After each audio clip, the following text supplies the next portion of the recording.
তোমাদের দাদাভাই এটা কী গাছ এনে দিল আমার হাতে, জীবনে তো কোনো দিন একটা গোলাপ ফুলও দেয়নি। তো যাই হোক, এই গাছটা থেকে নাকি পায়েসের গন্ধ ছাড়ে, কী জানি বাবা, গাছ থেকে আবার পায়েসের গন্ধ। যাই হোক, এবার আসি ভিডিও রিলেটেড কিছু কথাতে। বন্ধুরা, আজকে করব মুসুর ডাল, তাই মুসুর ডালটা আমি অফ ক্যামেরায় সিদ্ধ করে নিয়েছি আর এদিকে বসিয়ে দিয়েছি ভাত। ভাতটা হতে হতে কিছু পেঁয়াজ কেটে নেব, আলু মাখা করব।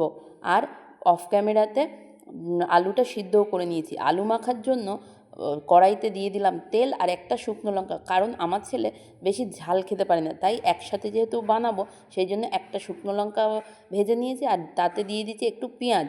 পেঁয়াজটাকে একটু লাল ব্রাউন করে ভেজে নেবো। সত্যি আমার কপালটাই খারাপ, গ্যাসটাকে জোর করে দিয়ে কী যে বিপদ হয়ে গেল, দেখো লাল করতে গিয়ে কালো হয়ে গেল। যাই হোক, আজকে পোড়া পেঁয়াজ দিয়েই মাখবো আলু মাখা।